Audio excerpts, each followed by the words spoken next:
తిరుపతి మెట్లెక్కేటప్పుడు ఈ తప్పు చేయకండి. రోజు వేలాది మంది భక్తులు వెంకటేశ్వర స్వామిని దర్శించుకోవడానికి మెట్ల మార్గాన వెళ్తూ ఉంటారు.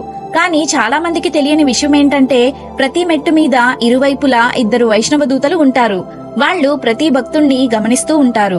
అసలు వాళ్ళు మెట్లపైన ఎందుకు ఉంటారంటే పూర్వం ఈ వైష్ణవ దూతలు కూడా మనుషుల్లాగా వెంకటేశ్వర స్వామిని దర్శించుకోవడానికి పోటీ పడేవారు.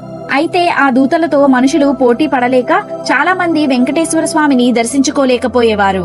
అది చూసిన వెంకటేశ్వర స్వామి తన వైష్ణవ దూతలకి ఒక షరతు పెట్టాడు. ఎవరైతే భక్తులు నా నామాన్ని నిష్కల్మషంగా మనస్ఫూర్తిగా స్మరించడం వింటారో ఆ వైష్ణవ దూత మాత్రమే నన్ను దర్శించుకోవాలి అని షరతు విధించాడు. ఈ కారణంగా వైష్ణవ దూతలు మెట్లకి ఇరువైపులా నిలబడి మనస్ఫూర్తిగా స్వామి నామాన్ని జపించే భక్తుడి కోసం వేచి చూస్తూ ఉంటారు. ఏ భక్తుడైతే మనస్ఫూర్తిగా నామాన్ని జపిస్తూ కొండెక్కుతాడో అతని చుట్టూ వందలాది మంది వైష్ణవ దూతలు వచ్చి ఆ భక్తుణ్ణి జాగ్రత్తగా కాపాడుతూ స్వామివారి దర్శనమయ్యే వరకు తనతోనే ఉండి ఆ భక్తుణ్ణి ఎటువంటి ఆటంకం రాకుండా చూసుకుని అతను కొండ దిగాక అంతా మంచే జరగాలని దీవి